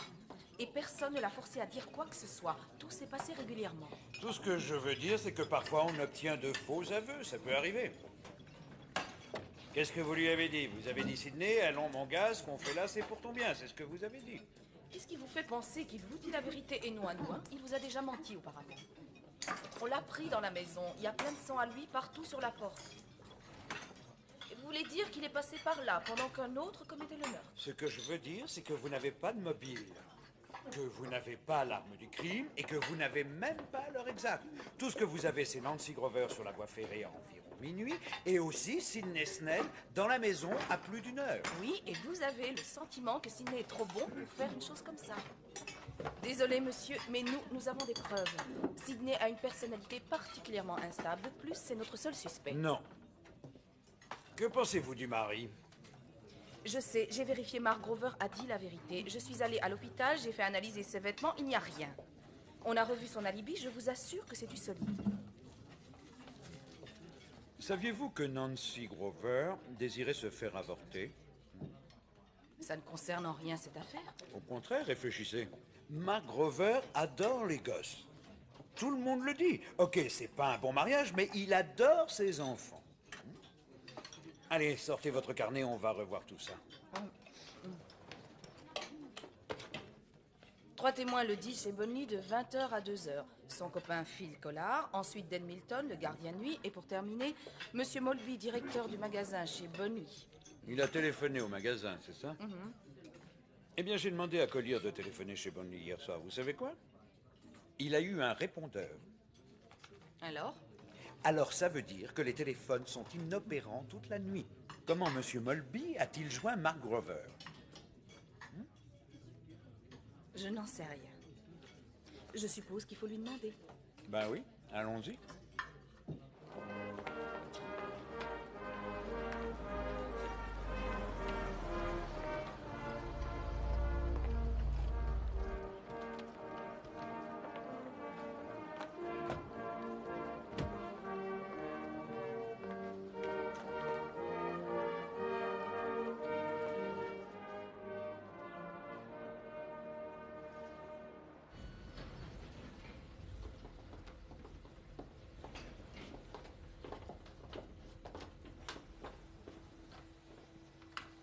Monsieur Molby? Voudriez-vous sortir de cet endroit? Ce n'est pas encore ouvert au public. C'est une belle moquette, c'est du beau boulot. Oui, quand on paie, on obtient ce qu'on veut. Oui, ben, c'est pas le cas dans ma branche. J'aimerais savoir une chose, c'est bien la moquette que Mark Grover a installée. Mais pourquoi? Oh, comme ça, c'est très réussi, c'est très beau. Elle doit pas être donnée, je suppose. C'est 30 livres le mètre carré. Oh, tant que ça. Oh, vraiment. Oui, vous avez dit à ma collègue que vous l'avez appelée ici à environ minuit. Exact. Elle est ici, demandez-lui donc.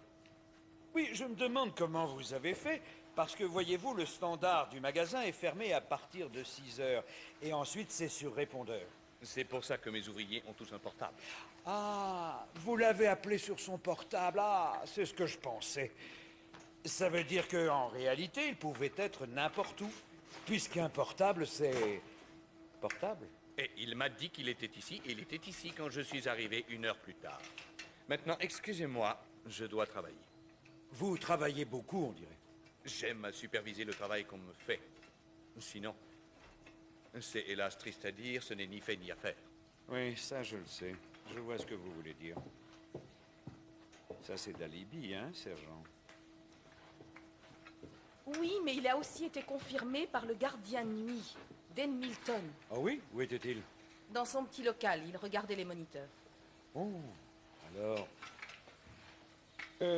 Monsieur Molby, excusez-moi, dites-moi, vous savez si cette caméra fonctionnait le soir où ils ont posé la moquette? Non! J'ai pas connecté cette pièce. C'est un autre système. Alors, qu'est-ce que vous pensez de ça? Vous êtes bien silencieux. Il y a un problème? Je me demandais pourquoi on court après ce petit délinquant, Dougie Cooper, alors qu'on devrait plutôt arrêter Mark Grover. Oui, je sais, oui, ça pourrait bien être Mark Grover, mais regardez les preuves. Sidney Snell est bien entré chez les Grover ce soir-là et il a fait une injection aux enfants. C'est joli par ici. Oui, c'est idyllique. Et surtout si on n'aime pas Lemmy et qu'on veut s'en débarrasser. Supposons qu'il se bagarre un peu, Dougie et Lemmy, et puis il le descend. Mais dans ce cas, pourquoi Dougie se serait embêté à trimballer le cadavre jusqu'au vieux cottage? Pourquoi il l'aurait pas enterré dans le coin, quelque part? Qui est-ce qui vit ici, au fait? Des Miss Fleming. Ce sont 2 sœurs. Elles n'ont jamais porté plainte, on a vérifié. Voilà, c'est là. C'est une ancienne école.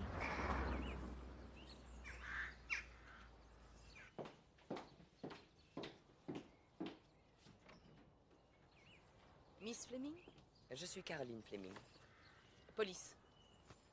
Désolée de vous déranger. Nous enquêtons sur des voleurs qui font du porte-à-porte. Ah oui? Et comment s'y prennent-ils? Eh bien, ils se font passer pour les représentants officiels d'une compagnie. Comme vous en ce moment. On est vraiment de la police, Miss Fleming. Vous n'avez qu'à appeler la police de Denton si vous voulez. On attendra ici. Bon, vous avez l'air d'être de la police. Venez, suivez-moi.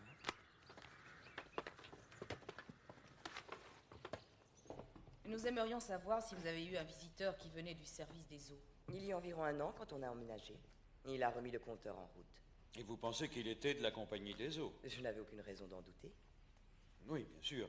Et vous n'avez vu personne il y a environ 3 mois. C'était cet homme-là.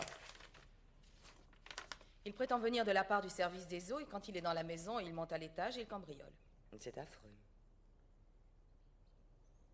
Je ne l'ai jamais vu. Et il n'est jamais venu chez nous. Pourquoi l'aurait-il fait? Pourtant, il venait justement chez vous le jour de sa mort. Il est mort? Oui, il a été assassiné. Oh, quelle horreur. Est-ce que votre sœur l'aurait vu? Ça se pourrait, j'étais peut-être sortie. Elle est encore au travail. Oh, Julie, te voilà. On se connaît? Vous travaillez à l'hôpital. Exact, je suis la sœur de Caroline. C'est la police. Ils veulent savoir si un homme s'est présenté à la porte. Oui, c'est cet homme-là, Miss Fleming. Je ne l'ai jamais vu auparavant. Il y a environ 3 mois, juste après le déjeuner. Est-ce que vous étiez là? Voyons voir.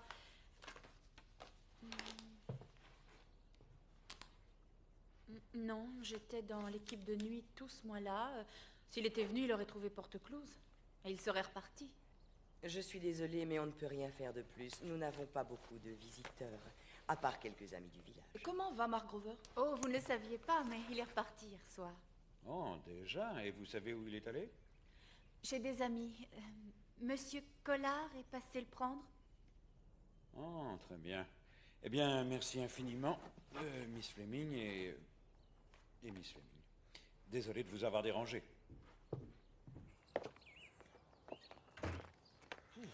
J'allais vous dire, cette Miss Julie serait dans mon lit, ben j'irais pas coucher dans la baignoire. Oui, mais je ne crois pas que vous puissiez l'intéresser. Pourquoi? Je pense qu'elle serait beaucoup plus intéressée par moi. Oh. Qu'est-ce qu'on fait maintenant? Puisque Mark Grover n'est plus à l'hôpital, maintenant je veux aller parler à ce gardien de nuit. Comment il s'appelle? Dan Milton. C'est ça. Dites-moi, à quoi vous voyez qu'elle préférerait que vous passiez dans son lit plutôt que moi? Dan! Est-ce que tu peux descendre? Pourquoi? Je viens à peine de monter. Vous vous souvenez de moi, Monsieur Milton? Si je m'en souviens. Alors, vous pouvez pas me laisser dormir un peu? Oh, vous en faites pas, il y en a pour 1 minute. Je veux juste vous poser 1 ou 2 petites questions à propos de ce qui s'est passé chez Bonley. Vous savez, l'autre soir? Emmène-les dans le salon, Dan. C'est plus au calme. Non, c'est bien mieux dans la cuisine. Je vais nourrir la petite ici, Dan. Eh ben, elle aura qu'à attendre 1 minute de plus, c'est tout. C'est par là. Oh, merci. Il y a de quoi devenir dingue avec les gosses, hein? Ouais. Oh, volontiers, oui, merci. Voilà, j'y suis. Il reste quelques points que vous allez clarifier, Monsieur Milton. Vous avez dit que Monsieur Grover est arrivé chez Bonley aux environs de 8 heures et qu'il y est resté jusqu'à 1h30. Correct. Et qu'il n'aurait pas pu sortir sans que vous le sachiez. Non. Toutes les entrées sont contrôlées électroniquement. Il aurait fallu que je lui ouvre. Je vois. Et eux, ils étaient à l'étage supérieur et vous, où étiez-vous? Ben, j'étais dans mon aquarium, près de l'entrée, pour surveiller les caméras. Vous surveillez les caméras de sécurité, c'est ça? Oui, ou alors je faisais mes rondes. Je dois vérifier chaque étage toutes les demi-heures et enfoncer une clé dans certains endroits. Il ne pouvait pas partir pendant ce temps-là. Non, pas sans le passe-partout. Et je le garde là. Bon, c'est tout, Monsieur Milton. Parfait, merci. Oh, désolé pour le thé, merci beaucoup. Venez, sergent, c'est par là, la sortie? Non, c'est par là! Tiens. J'ai l'impression que mes yeux se sont posés déjà sur cette moquette quelque part. Ce n'est pas la même moquette que celle de chez Bonley, sergent? Elle lui ressemble étrangement. Il en avait trop pris et ça allait à la décharge. Je crois que vous devriez vous asseoir et tout me raconter, monsieur Milton. Ah, Dan!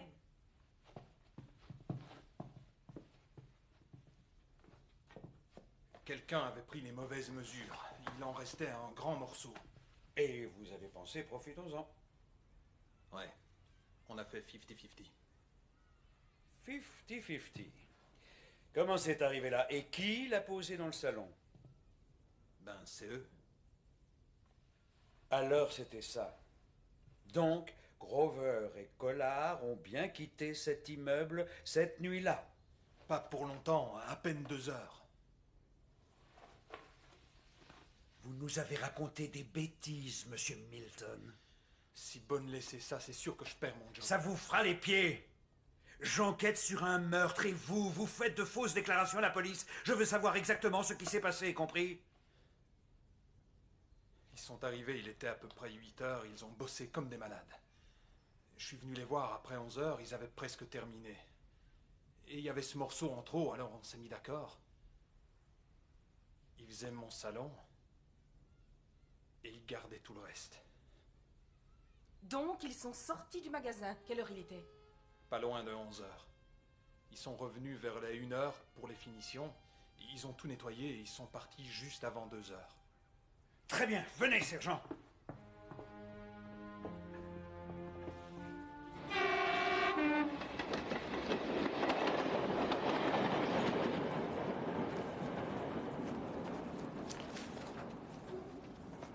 Qu'est-ce qu'on vient faire ici, monsieur? Encore une de vos intuitions? Vous ouvrez bien les yeux et vous me suivez. Qu'est-ce que je dois chercher? Vous cherchez un grand bout de cette moquette identique à celle qu'il y a chez Bonley et chez Milton. Puisqu'elle n'était pas chez Grover, alors où est-ce qu'elle est?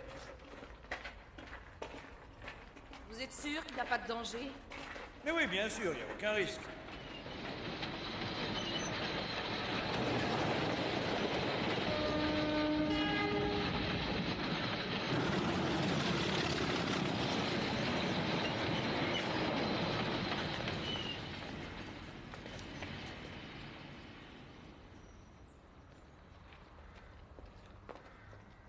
Vous ne refaites plus jamais ça! Jamais une chose pareille, compris? C'est dingue! Qu'est-ce que vous avez trouvé?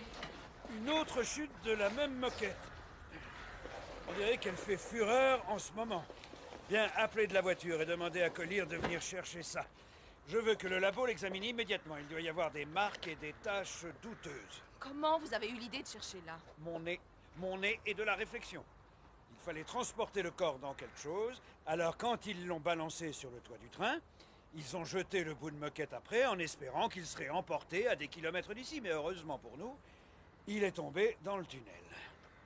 Bon, je suppose qu'on va aller voir Monsieur Mark Grover.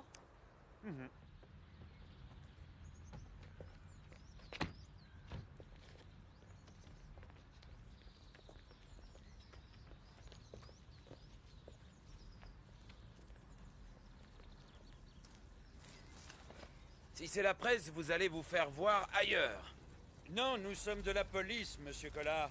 Excusez-moi, je voudrais parler à Mark Grover. Foutez-lui la pelle, pauvre. Il est complètement anéanti. Il était dingue de ces 2 gosses. Nous avons une ou deux choses au poste qu'il faudrait qu'il identifie. Ça aiderait à découvrir l'assassin. Et je suis sûr que c'est ce qu'il désire, non? Je suis désolé, je sais pas où il est. Il est allé faire un tour.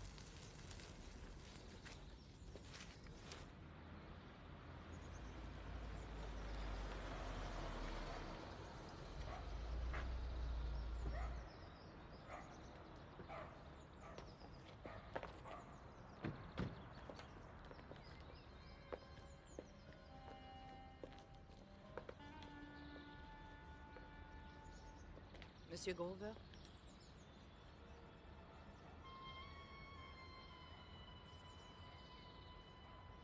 Je ne reviendrai jamais ici.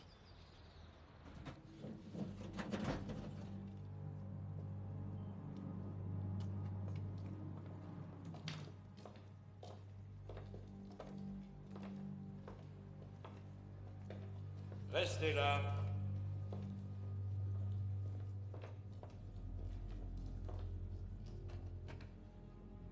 Vous savez ce que c'est, Marc?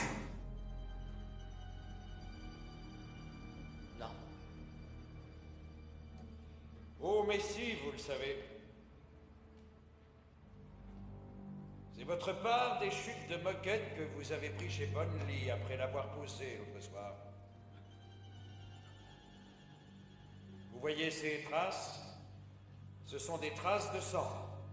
Et c'est le même groupe que celui de votre défunte femme, Nancy.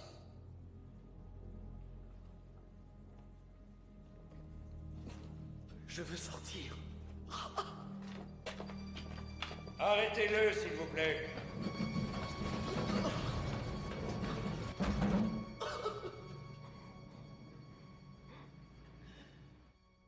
Monsieur Grover, vous n'êtes pas en garde à vue et nous vous avons lu vos droits, et donc vous savez que vous n'êtes pas tenu de parler. Non. Non. Mais pour faire la conversation, je vais vous raconter comment, selon moi, tout ça s'est passé. Donc, le soir en question, vous avez une dispute avec votre femme. Elle était très déprimée. Vous êtes fatigué d'elle et des gosses. Non, pas des gosses. Oh, mais si. Alors vous perdez votre calme, vous prenez votre couteau à moquette et vous la frappez avec. Là, les gosses se mettent à crier de plus belle et vous décidez qu'il faut qu'ils la ferment eux aussi. Non!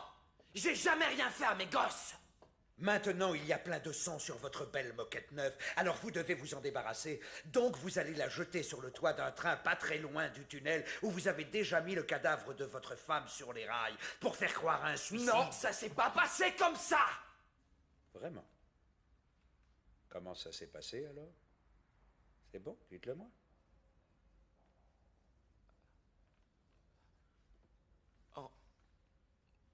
On s'était engueulé. C'est ce que notre vie était devenue. On se disputait sans arrêt.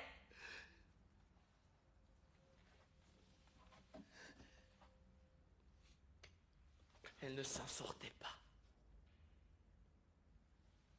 Les gosses l'ennuyaient. Elle n'avait aucun ami à qui. Et en plus, moi, j'étais jamais là. Si j'étais jamais là, c'est qu'elle voulait du blé pour sortir et le dépenser. Et personne gagne sa vie en restant chez lui. Oui. C'est vrai, monsieur Grover. Oui. Et puis ce soir-là, on a eu un boulot chez Bonley et elle s'est remise à crier. Et c'est là qu'elle a dit, si tu sors encore et que tu me laisses encore toute seule, alors je vais me tuer cette fois.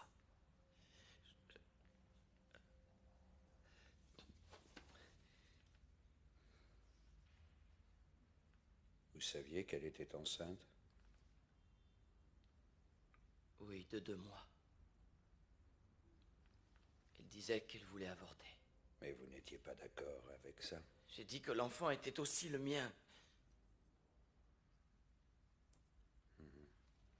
Vous et Phil, vous installez la moquette dans le salon. Phil est allé préparer du thé.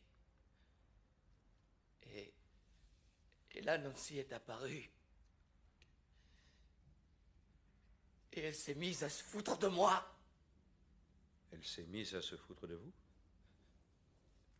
Et alors, elle m'a dit, tu sais, c'est plus la peine de t'en faire pour les gamins, Marc. Ils vont plus nous embêter maintenant. Alors, je suis allé dans leur chambre. Et là, ils étaient là, tous les deux.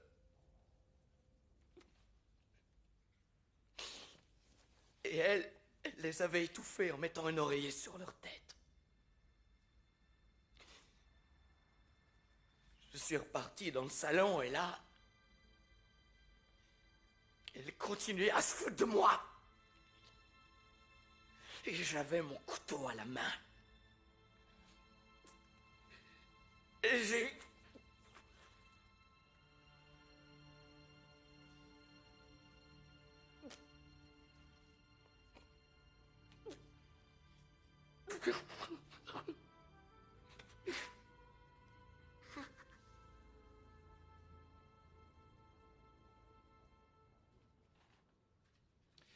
La femme a tué les enfants, alors il a tué la femme? Oui, c'est ça, monsieur. Vous avez ses aveux? Eh bien, j'espère même en avoir d'autres. C'est Phil Collard, son collègue, qui a eu l'idée de camoufler le crime. Il a enveloppé le cadavre dans la moquette et ils l'ont balancé sur la voie ferrée pour faire croire à un suicide. Et c'est Collard qui a trouvé des vêtements propres pour Grover et qui a brûlé les autres. Pourquoi a-t-il pris un tel risque? J'en sais rien. Ils étaient à l'école ensemble, les meilleurs amis. Tragique, n'est-ce pas? Vous savez, Jack, je suis vraiment désolé pour lui. Je sais exactement ce que vous ressentez, monsieur.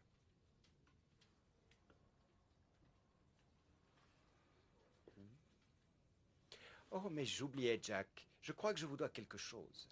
Oh, mais qu'est-ce que c'est? Des excuses, peut-être? Non. Des jours de congé.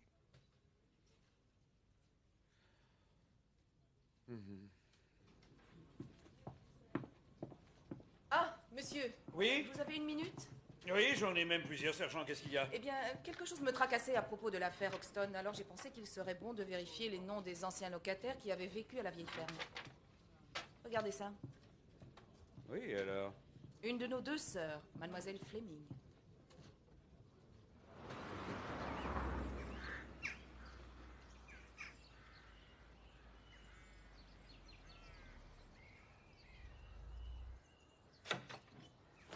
Désolé de vous déranger encore une fois, mais il y a une ou deux choses dont nous aimerions vous parler. Vous ne nous avez pas dit que vous aviez vécu à Woodside, à la vieille ferme? Non, c'est vrai. Pourquoi l'aurais-je fait? Vous vous souvenez de l'homme que vous n'avez jamais vu? Eh bien, c'est là qu'on a trouvé son corps. Dans une cuve à charbon située justement dans le cottage voisin de celui dans lequel vous avez vécu. Je ne vois pas pourquoi nous devrions savoir ça. Écoutez, je suis désolée, je ne peux rien pour vous. Nous aimerions tout de même entrer. Nous avons un témoin qui dit que M. Hoxton se rendait à votre cottage le jour où il est mort, et nous n'avons pas retrouvé la trace de M. Hoxton depuis ce fameux jour. Avec votre permission, j'aimerais jeter un coup d'œil alentour. Inspecteur, nous avons dit que cet homme n'est jamais venu ici. Est-ce que ça va, Miss Fleming? Vous tremblez? Est-ce que tu veux quelque chose? Oui. Un autre brandy.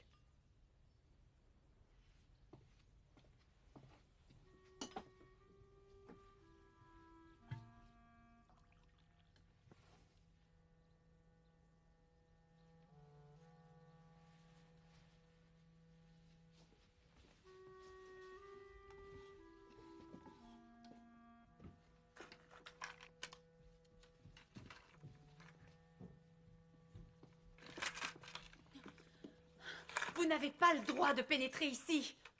Repartez d'ici tout de suite. Redescendez. C'est dans ce tiroir qu'il a volé les bijoux, hein?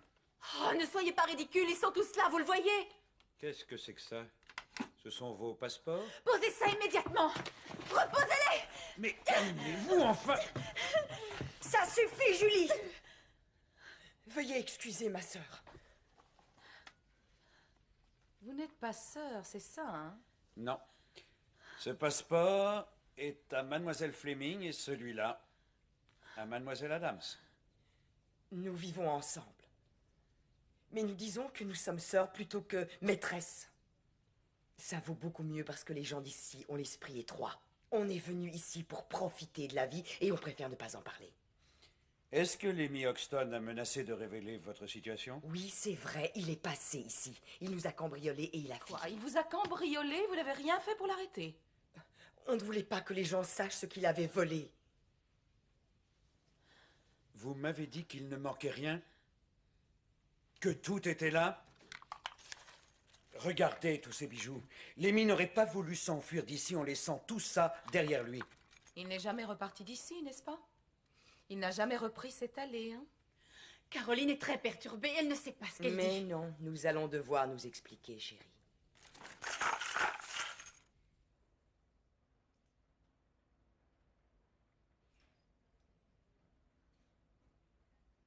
Tout est de ma faute. Je n'aurais pas dû le faire entrer.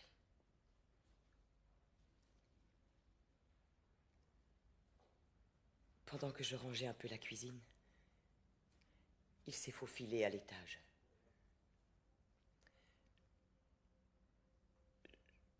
Julie s'était endormie dans l'autre chambre parce qu'il y faisait plus frais.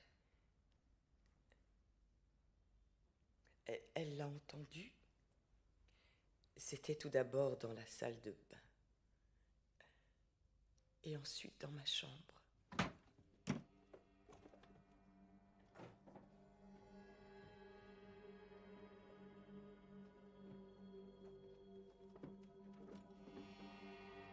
Alors elle y est allée. Et il était là. Il fouillait dans le tiroir. Il avait trouvé tous nos objets personnels, des photographies, des passeports. J'étais en chemise de nuit. Je lui ai dit de tout remettre en place. Et il y avait des magazines. Et il avait ce sourire vicieux sur le visage. Et il a dit, je connais les filles comme vous, ce qu'il vous faut, c'est un mec, un vrai. Et il a voulu m'attraper.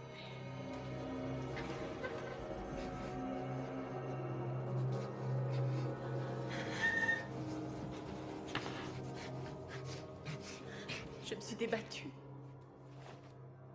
Mais il était très fort. Il tirait comme un dingue sur ma chemise de nuit. Il s'est mis sur moi.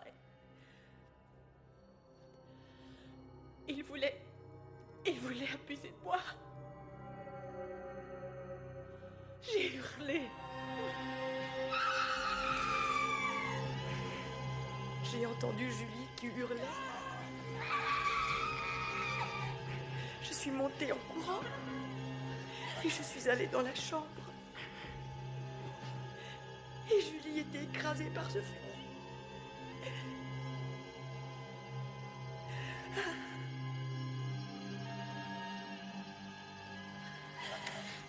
J'ai attrapé le premier objet un peu lourd.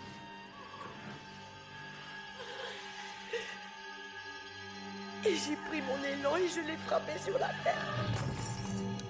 Je l'ai tué.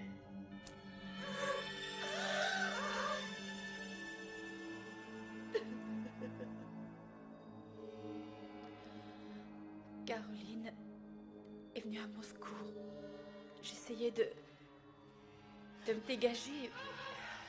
Caroline essayait de le retenir.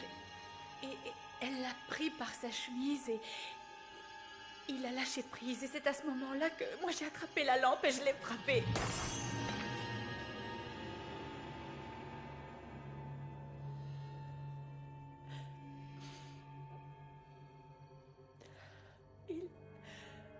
Il n'a pas crié. Il a poussé un grognement. Il y avait plein de sang. Il y en avait partout. Je l'ai tué.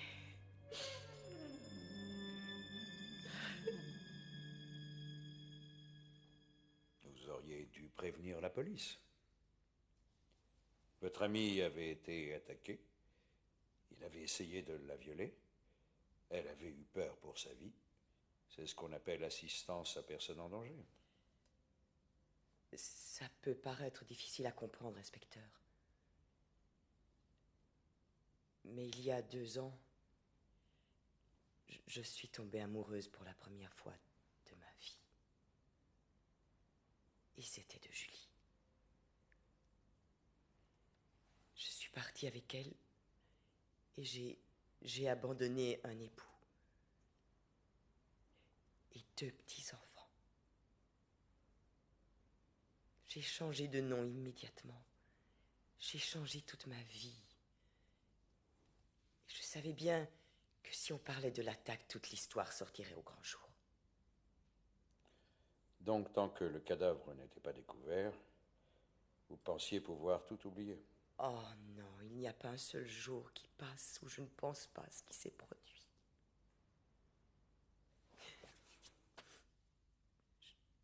Julie a pris en charge la disparition du cadavre.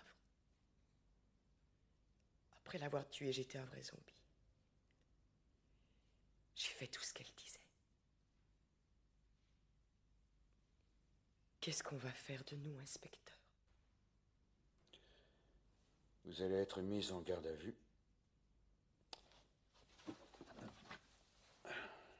Essayez de vous trouver un excellent avocat. Il devrait obtenir la liberté sur parole, et s'il est vraiment doué, vous serez condamné avec sursis.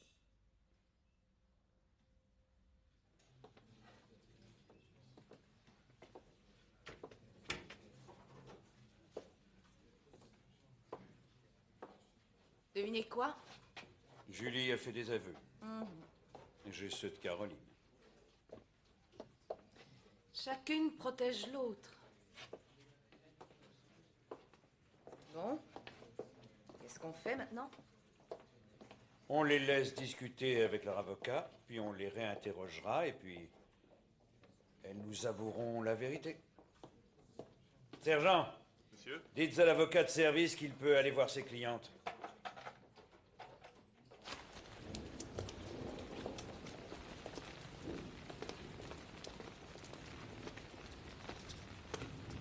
Ah, au fait, monsieur, je voulais vous prévenir. J'ai demandé à repartir dans ma division.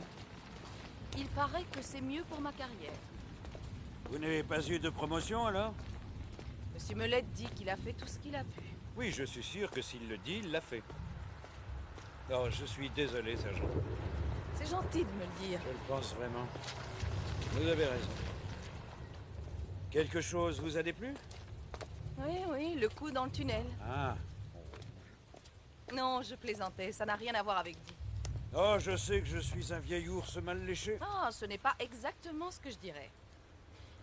Je regrette vraiment d'avoir fait ce rapport sur vous. Cependant, je pense toujours que vous êtes allé trop loin avec Snell, mais si vous n'aviez pas suivi votre instinct, un innocent serait allé en prison pour meurtre. L'important, voyez-vous, c'est le nez. Vous êtes un bon policier? Une policière, monsieur. Très bien, vous êtes un bon policier femme. Merci beaucoup. Mais c'est très important. N'oubliez jamais votre nez. Oui, monsieur. Je n'oublierai jamais votre nez. Très bien. Merci.